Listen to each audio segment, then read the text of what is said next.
NFL training camps are going fast and furious right now, and these 8 players are skyrocketing up our 2025 fantasy football rankings. Danny, let's not waste any time here, and I feel very glad to talk about one of my Tampa Bay Buccaneers right off the rip, Emeka Egbuka. I moved him from wide receiver 46, which is about his underdog ADP right now, all the way up to wide receiver 39, and actually ahead of his teammate Chris Godwin in this area. We got... How much time do you have, Danny? You want me to go through the 47 camp reports that he's gotten? No, it's funny. I mentioned it to you the other day, but I'm like, is literally everything being said out of Bucks camp just positive Emeka Egbuka stuff? You got like Mike Evans talking about his maturity. He's such a pro. He can play any wide receiver spot. Baker Mayfield's going on the Kelsey Brothers podcast talking about how good he is already. Like everything that we have seen from Bucks camp has lent to the fact that guess what? Hey, Emeka Egbuka was a top 4, top 5 level wide receiver prospect in this class, gets top 20 capital. You guys didn't need a wide receiver, but guess what? You picked a hardworking wide receiver that's insanely talented inside of the top 20. The only concern that people would have had for a guy like Emeka Egbuka is, well, Chris Godwin's there, and Mike Evans is there, and Jayden McMillan's there, and Kate On's there. Like people will just point to the target competition of Tampa. But when Tampa themselves are saying they want to get this guy increasingly involved, maybe we should listen. And you mentioned wide receiver 39 is where you rank him. I actually have him at wide receiver 36. So people might be saying, oh, Corey, Tampa Bay bias. I actually have him ranked higher than you. Yeah, I mean, the bearish news on Chris Godwin, the fact that he is going to be, let's say, less than 100% to start the season, if not, maybe not even ready to start the season in week 1. We'll have to wait and see how that materializes. But let's say he's ready to go week 1. He's probably not going to be 100%. I legitimately cannot keep up with the positive reports for Emeka Egbuka. A couple of years ago, we used to talk about when the training camp hype, when the reports are coming from all directions, different teammates, the player themselves, the coaches, the other teammates, like Godwin's talked about it, Mike Evans has talked about it, OC Josh Grizzard has talked about it, head coach Todd Bowles has talked about it, GM Jason Light has talked about it, quarterback Baker Mayfield has talked about it. Literally everybody who is in direct contact with Emeka Egbuka says how professional he is. He's willing to block. We can plug him all 3 wide receiver spots. He's an absolute stud. It doesn't matter. This dude has to be on your draft list. Like this is legitimately the rookie wide receiver that you can get at a great value right now. And the only reason you can still do it is because there are other target competition pieces there. But last year, you were able to get, I know he's not a wide receiver, but you were able to get Brock Bowers at a great value because people were worried about Devontae Adams and Jacoby Myers. You were able to get BTJ and, Ladd McConkey at a value because people were worried about some of the other target competition there. So for me, I am just drafting the crap out of this dude. I know his ADP is skyrocketing too, but I'm going with the storm. I'm drafting him wherever he's going. Yeah, and there's pictures, Chris Godwin's taking pictures with his ankle looking like swollen like a balloon. Every negative report, like you said, for him. You have, and you said, you expect him to potentially start on the pup. If he is starting on the pup, personally, Chris Godwin is as hard of a working receiver as there is in the league. He came back from a multi-ligament ACL tear in 8.5 months and played week 1 against the Cowboys in 2022. We were there. He played in that game. He tore his ACL, multi-ligament tear like Brandon Ayuk has right now in December, late December of 2021 season. So if anybody can come back from this injury, it's Chris Godwin, but he is 29 and it is another major injury under his belt. Yeah, and that's very fair. Ultimately, we could see Chris Godwin play week 1. My expectation at this point is he won't play. And on top of that, we've seen you guys literally in the past 5 years support 3 wide receivers at a time. Yeah, sure. Baker Mayfield, talent-wise, maybe isn't prime Tom Brady, but the passing volume is going to be remarkable. And Baker Mayfield is literally coming off a 41 touchdown year. It's crazy that prime Tom Brady is 42-year-old Tom Brady as well, because that year you're referring to Antonio Brown, Mike Evans, and Chris Godwin were all top 36 wide receivers in points per game that season. And Gronk was actually a top 10 tight end, which I don't think Cade Otton will be this year. So Emeka Egbuka, again, I could glaze this dude all day. He's absolutely one of my favorite rookies that I've seen in my tenure being a Buccaneers fan. I'm so excited to watch him play preseason games and into the NFL season. Danny, let's kick it off with another guy that we could talk about for days. Chase Brown, running back of the Cincinnati Bengals. Today, we had a major piece of news drop, which is that Zach Moss has been released by the Bengals. He said 2 days ago that he broke 3 bones in his neck last season or something like that. So now it's Chase Brown, who week 9 onward was, other than Bijan, the highest scoring fantasy running back in the league, over 20 points per game in PPR leagues. But now it's 6th round rookie Taj Brooks that he's competing for touches with. Yeah, and you got to talk about your Tampa Bay Buccaneers. Obviously, the funny lore on the channel. I played against Chase Brown. I have to mention it anytime that he is brought up in a video. But all jokes aside, yeah, he is a big riser for me. But it just comes from an overall perspective. He's actually already been my RB8 overall for the most part at the running back position, because I just kind of assumed he would carry that majority workload that he had last year that made him the league winner that he was. The league winner that we're referencing, once Zach Moss broke his neck in week 8, weeks 9 to 17, Chase Brown, 85% of the team snaps at running back, 83% of the team rush attempts at running back, 66% of the routes, 90% of the short down and distance situations, 91% of the inside the 5 situations, and most importantly, 20.9 PPR points per game. Like you said, legitimate league-winning type of running back numbers. And everything we have heard out of offseason training camp has basically confirmed that Chase Brown is poised to be this team's workhorse, top 5 to 10 offenses in the league.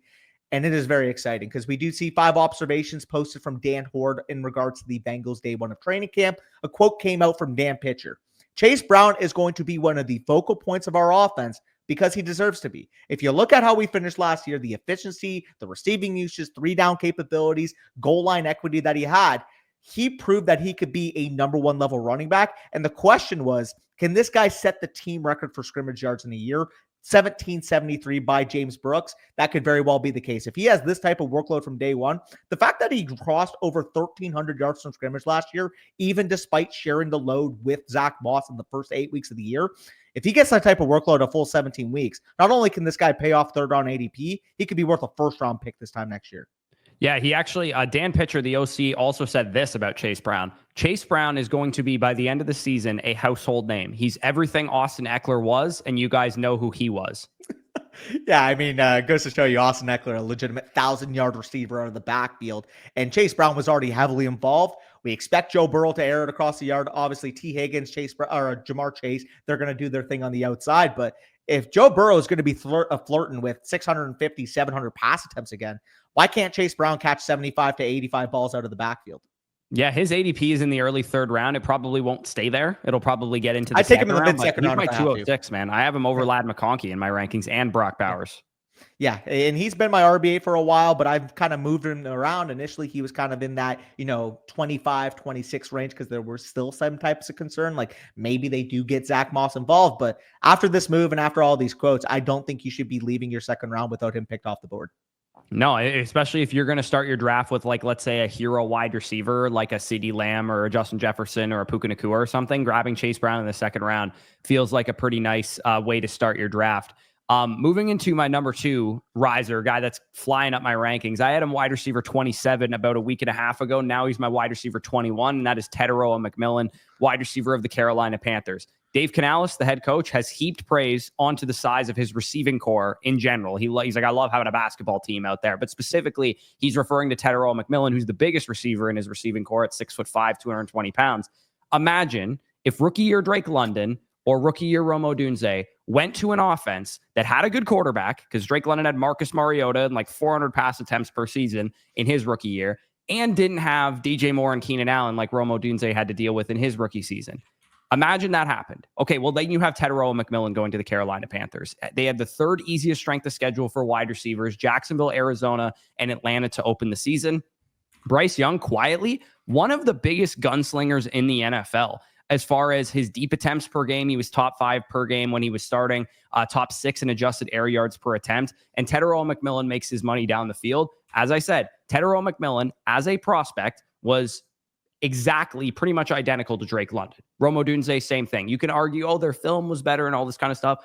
Their prospect model grades are almost exactly the same. And in fact, Tetairoa McMillan's is higher than both of theirs. So with the type of prospect that he is, with Xavier Legette, Jalen Coker, Adam Thielen, they're good receivers. They're good number 2 through 4 receivers in the core. This is Tet McMillan's number 1 job, man. And he has legitimate 150 plus target potential. We could be talking about, I'm not going to say he's going to have Jamar Chase's rookie season, because that's a lofty expectation.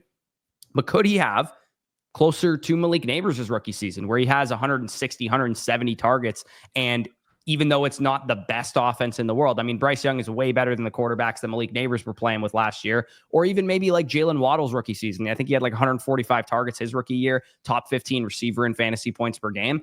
I don't think people are talking about enough that Tet McMillan could legit be a top 15 receiver. No problem. Like, it wouldn't shock me if week 4 wide receiver rankings tier list comes along and he's got 24 targets through the first 3 games. And we're like, yep, Tet McMillan, top 12 to 15 rest of the season wide receiver. On top of that, the way Bryce Young really looked down the stretch again, people were kind of saying, well, the Panthers are going to pick first again. They need to take a quarterback. Like, about midway point of the year, people were seriously questioning if Bryce Young would be a starting quarterback in the league in 2025. What did he do down the stretch, Corey? He was a 20-point per game quarterback. He almost beat the Eagles. Xavier Legette went off his wickets, and they win that game against the Eagles if they don't. Chuba Hubbard fumbled in overtime versus us in Tampa Bay that game, and they almost beat us there, and they also almost beat Kansas City as well. Yeah, and this was a guy that was picked first overall. Yeah, sure, he had a bad rookie year, but that's a type of development path you want to see from a second-year quarterback.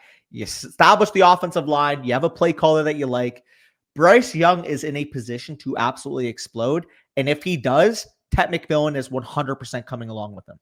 Yeah, even if Bryce Young's the 22nd best quarterback in the league this year, I still think you could see a major return on investment for drafting Tetairoa McMillan. I mean, on Underdog, you got to draft him in like the mid 4th round, late 4th round, but dog, in your guys' home leagues, he's going to be on the board in the early 6th.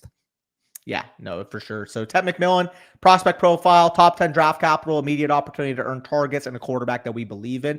He checks every single box you want from a rookie wide receiver to take a plunge on. And he's a guy that, yeah, maybe you have to take him higher, like you said, on Underdog drafts, but I do think in your home leagues, you can get quite the discount. Yeah, the only thing you'd be worried about is if you were not high on Tet McMillan, the prospect, like we obviously were, if you weren't high on the prospect, then yeah, he probably doesn't seem like a very appealing pick to you. But if you liked him as a prospect, there's a very good chance he's going to crush his ADP, and obviously in dynasty formats, but definitely in redraft too. For sure. But moving off of one rookie wide receiver, we head on to a rookie running back.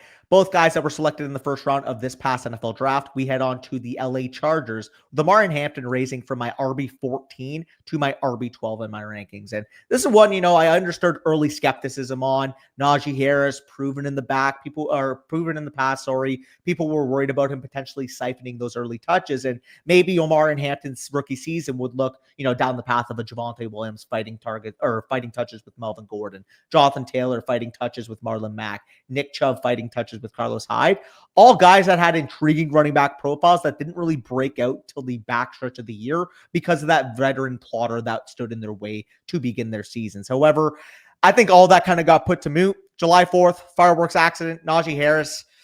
It is so unclear and it is so polarizing what exactly is going on with Najee Harris's injury status. This happened nearly a month ago, and we are nearly a month away from the NFL season at this point. We still have no timetable for when Najee Harris is going to be back with the LA Chargers. This is from Jim Harbaugh himself. He does not have a timeline to return to practice. What we know from Omarion Hampton, he goes 22nd overall.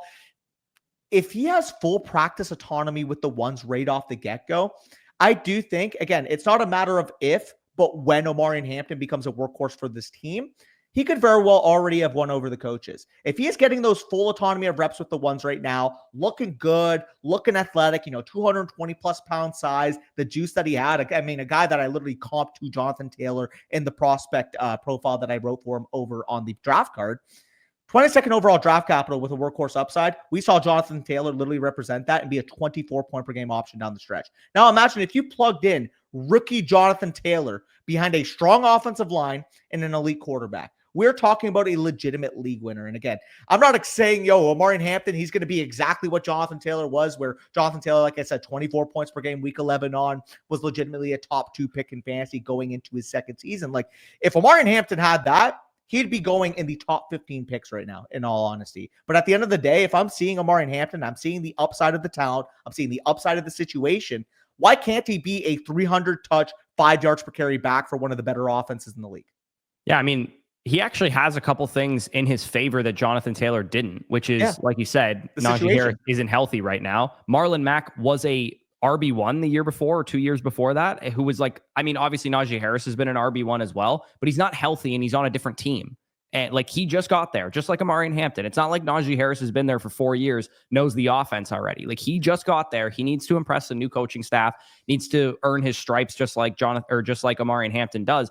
And Omarion Hampton, better receiver than Jonathan Taylor was coming out of school. Also a first-round pick instead of a second-round pick coming out of school. So that probably lends itself to the coaching staff be willing to give him touches early on in the season. So, yeah, I think Omarion Hampton, I was the skeptical one of the two of us, being like, hey, if Najee's there, man, Najee's got this like old school veteran presence that coaches will love. They'll like him in pass pro. They'll like him in short yardage and all this kind of stuff. Well, he's not practicing right now. He's not out there. And like you said, we're 26 days as we record this removed from this incident, and they don't have a timeline for when he's going to practice. Like it'd be one thing if it's like, oh, he's going to miss a couple of weeks or he's going to miss a couple of days. It's been 26 days since this happened, and they don't know when he's going to practice next. The only concern was how many reps would Najee siphon early? And if Najee's not even on the goddamn field, why can't Omarion Hampton be a workhorse from day one?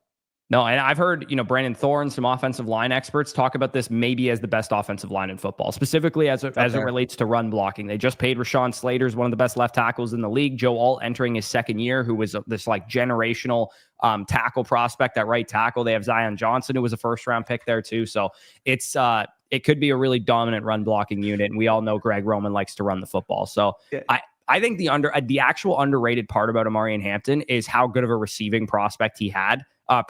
He had coming out of college, and it wouldn't shock me. Justin Herbert, if you guys recall, I don't know if you know this about Justin Herbert, he's the one who fed Austin Eckler all those targets. So it's very possible that Omarion Hampton catches 50, 60 balls, and it doesn't seem like people are really baking that into his upside case right now. It feels like everyone goes, oh yeah, if Omarion Hampton hits, he's going to have 300 carries, he's going to be a workhorse on the ground. I don't think people are really factoring in that he could legitimately have like 60, 70, 80 targets his rookie season.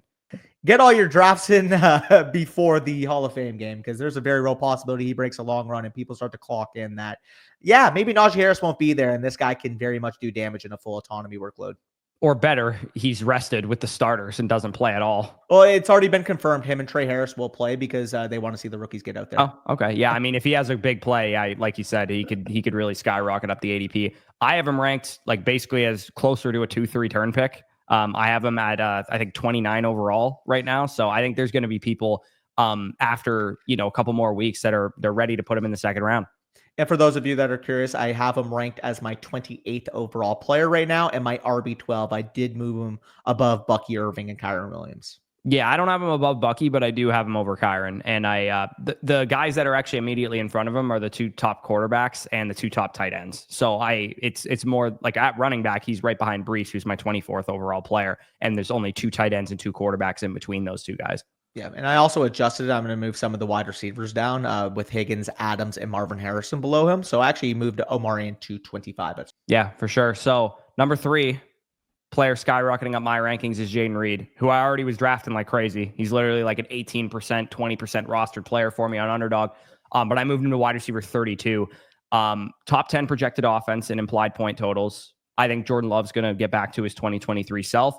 And Jacob Gibbs tweeted this out, and I think this is so important for people to remember. Jayden Reed is a slot receiver. Most people assume slot receiver gets PPR targets, low ADOT type of stuff. No, Jayden Reed has been targeted 25 plus yards down the field 24 times in 33 NFL games, and he's produced 591 yards on those 24 targets that he's put down. Most total yards produced on 25 plus air yard throws through their initial 33 games. Josh Gordon, Justin Jefferson, Jamar Chase, Julio Jones, Mike Evans, and A.J. Brown, all with way more target volume than 24 times down the field through their first 33 games. Jayden Reed, I don't think people really recognize that third-year breakouts were a thing like a couple of years ago. We talked about this in the must-draft third-year breakouts video. Golden and Dobbs are his primary competition for targets and routes. Given that Golden is a rookie, and I think Reed can get to a hot start because he's a rookie, and Dobbs is Dobbs. He's a fine receiver, but he's nothing special. He's been dominant with a healthy Jordan Love. We all remember that first game in Brazil, games that Jordan Love threw 30-plus times over the last 2 years that Jayden Reed has been in the NFL. It's a perfect, clean 17-game sample size.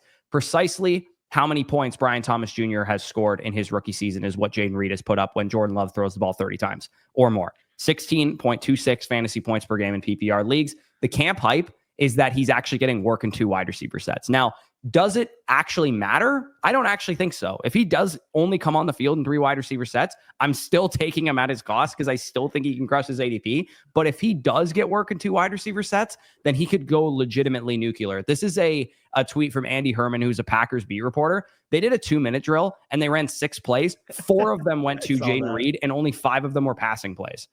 Yeah. On top of that, I mean, Jayden Reed as a rookie was literally the wide receiver 24 in points per game at 13.57. Spoiler alert, you don't have to draft him as the wide receiver 24 going into his third And season. after week 9, he averaged like 18 fantasy points a game. 17.38 points per game, weeks 10 on. And you did mention this, but coincidentally last year, he only played 5 games with above a 70% snap share.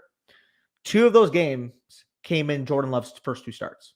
If you recall what happened, Jordan Love in the first game of the season had a major knee injury that people thought would potentially be a torn ACL.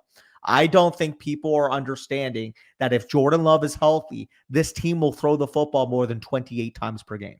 Yeah, which is why I took the split of 30, because their projection right now is that they'll throw the ball 33.5 times per game. So in the games that he threw 30 times a game, he was basically Brian Thomas Jr. from a fantasy perspective in 2023 and 2024 combined.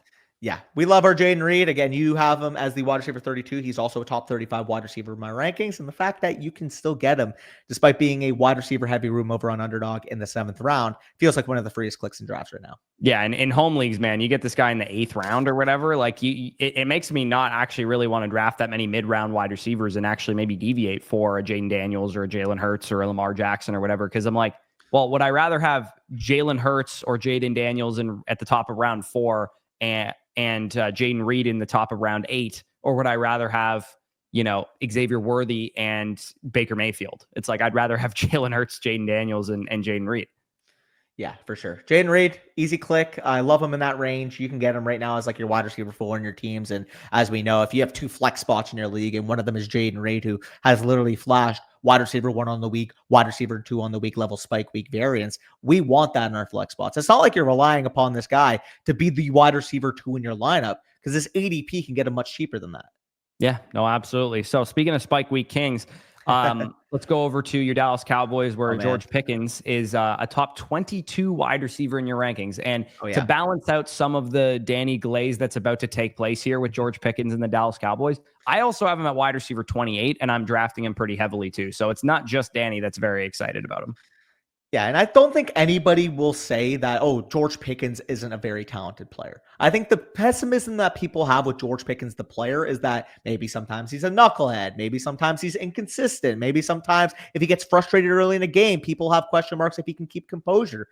Everything that we have heard from Cowboys camp so far has been lightning on his fit in the culture, his embracement of the culture. And Schottenheimer has even said that he is excited to add his dynamic athleticism to the offense, something that the Cowboys have not had in this offense since Michael Gallup tore his ACL versus the Cardinals in 2021. Dak is at his best when he can stretch a defense vertically. And like I said, the Cowboys haven't had a true dynamic X wide receiver since Michael Gallup got hurt. And on the inverse side, George Pickens has lacked the quality targets that he is slated to receive in Dallas. Something that, like, quite frankly, will not be an issue. If Dak Prescott is fully healthy this year, quality of targets is not the issue that we have with George Pickens. As we see, this was tweeted by Deep Dive FF on Twitter. The Steelers' offense versus Dak's Cowboys in the last 2 seasons average 93 more pass attempts per game, 15 more passing touchdowns, and a 15 higher quarterback or QBR rating. With George Pickens on top of that, the Cowboys have been first in expected wide receiver points and first in actualized wide receiver points. When we think of this offensive situation, CeeDee Lamb is the volume sponge. CeeDee Lamb is going to be the alpha number one wide receiver. Obviously, nobody's going to argue with that. If you think of it, how Jamar Chase wins underneath him with his yak game, we see T. Higgins dominating on the outside with Cincinnati. That is how I profiled this Cowboys offense to operate with George Pickens and with CeeDee Lamb. I think there's a possibility that we see George Pickens in his best season of his career, because this is by far the best environment that he's been in. Yeah, I can't get on board with the Chase Higgins comparison in totality for what they were last year. I don't think Dak's as good as Burrow, and I don't think that Pickens is as good as Higgins. But George Pickens in a contract year at 24 years old, in a situation where he now has access to a 10-plus touchdown upside season potentially, where CeeDee Lamb is going to be the guy commanding all the attention, commanding the double teams, all that kind of stuff. And George Pickens, as we know it, you throw it up to him, he's pretty much automatic in that regard. So, yeah, I think it wouldn't shock me if he had the monster season. This is the year you want to be in on George Pickens. Like previous years, hasn't been able to get there. Bad offenses, bad quarterbacks, all that kind of stuff. Maybe next year we don't want to be in on George Pickens when he's like a 3rd round redraft pick and, the Texans sign him to like a huge contract or something like that. But this year feels like the year he's going to be heavily motivated to get a big payday. And on top of that, with worse receiving cores, like I mentioned, like the Cowboys last 2 years, number one expected wide receiver points, number one in actualized wide receiver points. But specifically with Dak, the last 2 seasons he's been healthy. He has thrown for 4,400 plus yards and 36 plus touchdowns. And this is by far a better receiving core, like I said, than he had in 2021, than he had in 2023. In 2023, he had Brandon Cooks as his wide receiver 2 and was the number 2 voting MVP quarterback. Yeah. Yeah, no, it's definitely possible. I like Dak, just not as much as you, obviously, because that's not possible. But I do like Dak to have a bounce back season this year, have like a 30 to 33 touchdown season, 4,000 plus passing yards. And George Pickens in Pittsburgh could have only dreamed of numbers like that. Like you said, even if you take CeeDee Lamb's huge chunk out of the offense, you're still left over with basically more than what he had to work with in Pittsburgh there. So yeah, Pickens I'm definitely on board with. Not quite at wide receiver 22, but I do have him wide receiver 28, like I said, and my 28 through like 18 is like one big tier. So it definitely makes sense having him even potentially further up inside that tier. We could probably group our next 2 guys together because they are on the same team. Bears. Yeah, exactly. Both Chicago Bears players. I said a couple of weeks ago, I did a video talking about every training camp storyline for all NFL teams. And I said the Chicago Bears are one that you got to pay attention to because there's so much new stuff there. There's so much changing. And there's so many exciting young players that could be league-winning fantasy assets. And the guy that I have been paying a lot of attention to is Colston Loveland, the tight end who they took at 10th overall. He's still my tight end 8. He was tight end 8 before for me, but I moved him up over 20 spots in my overall rankings. And the backstory on Colston Loveland is this. He was the 10th pick in the draft, exceptional film. Looks like Trey McBride, Sam Laporte out there. Like when you watch his film, that's how he plays. Yeah. But mouth-breathing redraft bros are coming back to the scene, looking at this guy's game logs and going, oh man, only had like 500 yards and 5 touchdowns his final season at Michigan. Ew, brutal season. 1,678 yards and 12 touchdowns. And Colston Loveland had nearly 600 of those 1,678 yards and 5 of those 12 touchdowns. If you guys need a reference for how insane that is, what'd you say? 1,678 yards, 17 passing touchdowns total. Jamar 12. Chase basically did that this year. 12 12. Jamar Chase outproduced that on his own this year. The entire Michigan pass attack, Jamar Chase outproduced. Yeah. Contextually, if the Michigan offense had thrown 4,000 yards and 30 touchdowns, that's a 1,400 yard, 13 touchdown season out of Colston Loveland based on the dominator ratings of touchdowns and yards that he had. Here's the craziest thing about Loveland to me. He was banged up the whole draft process, didn't test at the combine, no pro day stuff, none of that stuff. OTAs, mini camps, missed it all with the shoulder injury that he was coming off of from his final college season. In his second practice ever with the Chicago Bears, we have reports that Cole Kmet is running with the 2s. I didn't expect that to happen, to be honest with you. I don't think Cole Kmet's anything special, but I thought that he would be enough of a pest that he would annoy us. He's like the Najee. Exactly. I thought he'd be enough of a pest that we'd be like, we got Colston Loveland splitting first team reps with Cole Kmet in training camp and preseason games. In his second practice, he's already the starting tight end for this team. Do you know what I regret the most out of last year, Danny?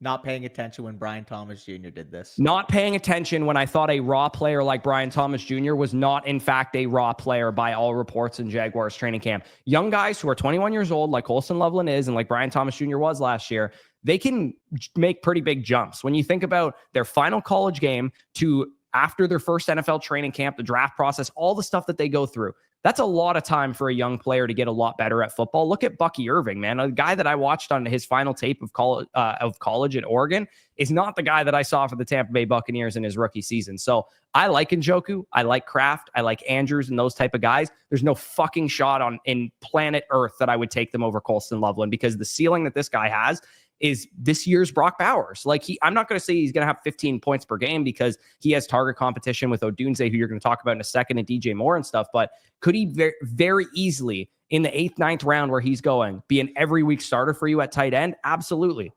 So the difference there, I actually do have Tucker Kraft higher, but I have him above the Travis Kelce, Mark Andrews range that you mentioned. I have Loveland as my tight end 7. So for me right now, the tier, Sam Laporta 4, Hawkinson 5, Tucker Kraft 6, Colston Loveland 7, Tyler Warren 8, and 9 is David Njoku for me. That's a lot more just pro Tucker Kraft than anything, but that's another story.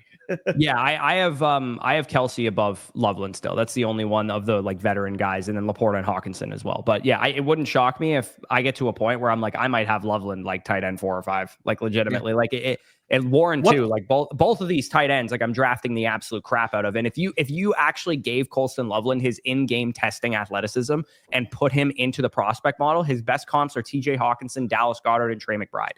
Well, let me ask you this. We keep hearing positive buzz out of Colston Loveland, and what's really, truly stopping him from being above Sam Laporta? Like straight up. It's not outrageous to say because it's the same offense. Like Ben Johnson is running the offense in Chicago now. And maybe even a better offense. That Amon-Ra and Jameson Williams might be more target competition than Rome Odunze and DJ Moore and those guys. Yeah, obviously I don't expect the Bears to be a better offense than the Lions, but at the same time, I mean, Ben Johnson was the architect there. Ben Johnson is the offensive mind that made things run. And I would argue from a pure talent perspective, they can end up being regarded as, oh shit, the 2025 Bears were this year's Lions. Like I can totally see that being the case that we talk about going into the playoffs. It's an 11-win Bears team. Caleb Williams takes a step we all saw, and Colston Loveland was an immediate contributor based off the facts that we're seeing right now in training camp. And as much as I love Odunze, who you're going to talk about, it makes me want to draft him less, knowing that I can play this offense being great through Loveland later in the draft. Yeah, and hey, I will never complain about some love for my Michigan Wolverine Go Blue baby. But at the same time, I will have to defend Rome Odunze. Next, I raised him from my wide receiver 30 to wide receiver 26. He had an up and down rookie season. Do not get me wrong. But at the same time, the separation metrics were there for a rookie. 71st percentile versus man, 87th percentile versus press. Very similar to the numbers that actually George Pickens was able to do as the X wide receiver for Pittsburgh last year. So it's clear as day, despite the production not really matching it, he was separating at a high degree. On top of that, who didn't struggle statistically? Corey, can you name me one person on the 2024 Bears offense that didn't struggle from a production perspective? No, they all, like DJ Moore had a down season. DeAndre Swift had a down season. Rome Odunze had a down season. I guess given expectations, maybe Keenan Allen was fine. Yeah, and he had 700 yards and 7 touchdowns, I believe it was, right? So yeah, something like that. Ben Johnson comes in, upside Rome Odunze, in my opinion, for this Bears offense is sky high. We have already seen negative reports on DJ Moore's body language. DJ Moore himself saying he probably will touch the ball less in 2025. And Luther Burden, again, I love Luther Burden. He was my wide receiver 3 as a prospect. I think he's extremely talented. But missing time early with a hamstring strain will already lean him behind the 8 ball in terms of contributing from day one. And every report that we have seen out of Bears camp has been Rome Odunze putting on a show. He flashed serious spikes as a rookie and has apparently already looked as the clear-cut number 1, according to Ben Devine. 2 quotes out of Bears camp here from Ben Devine. Rome Odunze is the Bears wide receiver 1 now. If he remains healthy, he's going to lead Chicago in targets, receiving yards, and receiving touchdowns this season. And a quote straight from Ben Johnson has been him gushing upon Rome Odunze, called him his prototype X wide receiver, who's been really impressive in camp, especially in one-on-ones. And this was the expanding quote from Ben Johnson. Ben Johnson calls Rome Odunze an offensive piece he has never really had in Detroit. Because if you guys recall, I mean, Jameson Williams, obviously speed wide receiver, Amon-Ra St. Brown, your slot wide receiver, chain mover, Sam Laporta, obviously a good tight end. Ben Johnson never got to work with a 6'3", 215-pound prototype X wide receiver like he now has with Rome Odunze. We both had him as a top 10 level prospect. He went in the top 10 of last year's draft. Sure, the production wasn't there in year 1. I do think it's going to be there in year 2, and I'm willing to draft him aggressively. Like I said, he raised from the wide receiver 30 to the wide receiver 26 in my rankings, because if he does end up materializing to be this wide receiver 1 in this team, we're talking about a potential top 10 offense that he's the wide receiver 1 of. Yeah, I mean, I don't think it's a bad thing, hear me out, to invest in the 2 offensive pieces for Chicago, who were the only 2 offensive pieces who were top 10 picks.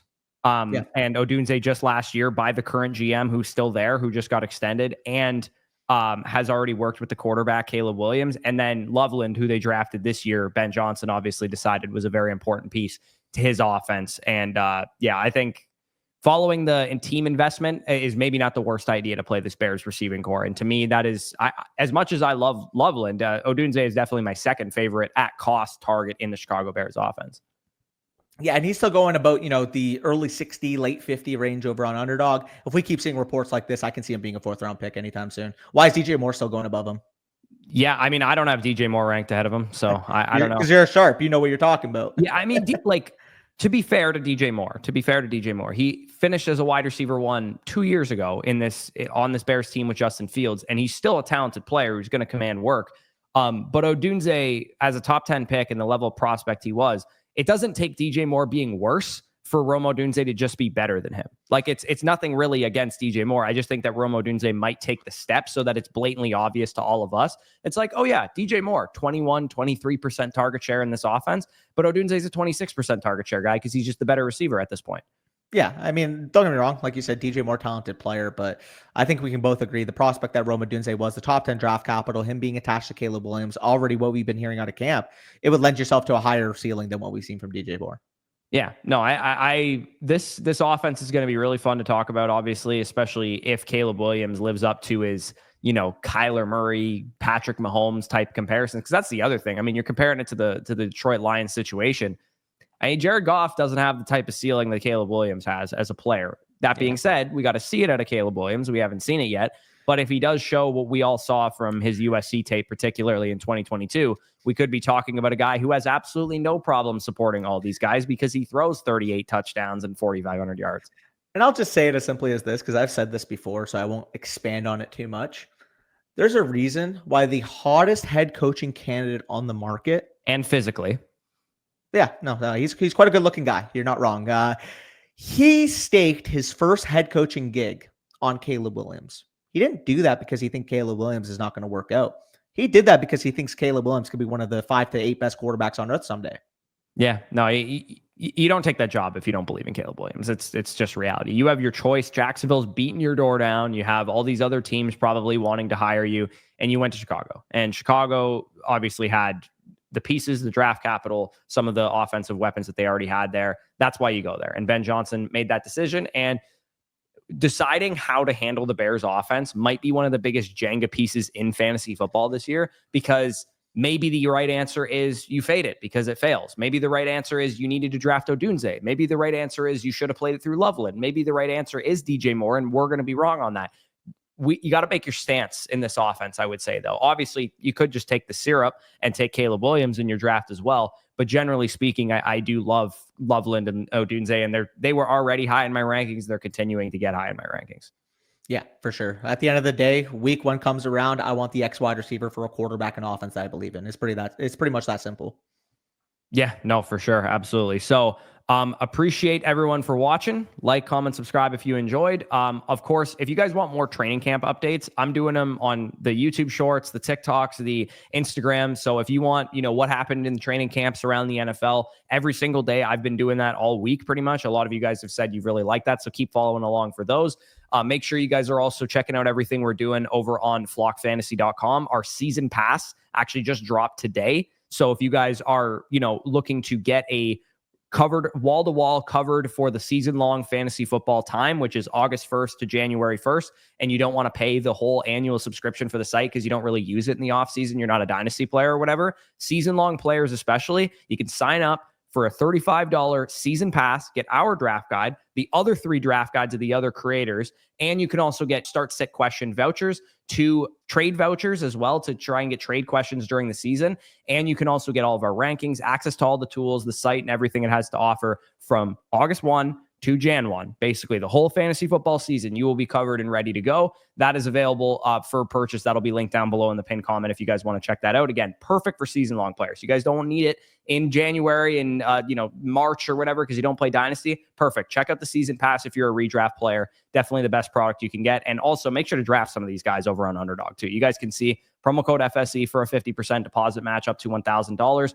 Go get Colston Loveland while he's still cheap. Go get Chase Brown before he becomes a mid-second round pick. Go get Omarion Hampton before he's a second round pick himself too. Definitely go and draft some of these players. And when you sign up, again, use code FSE. Try and play for the $2 million up top in Best Ball Mania 6. If you want to do some other contests, the Chihuahua 2 is live right now. Only a $4 entry to win $50K if you can take that down. Definitely check out all that stuff. That'll be linked down below. But yeah, with that being said, peace out. We'll talk to you soon.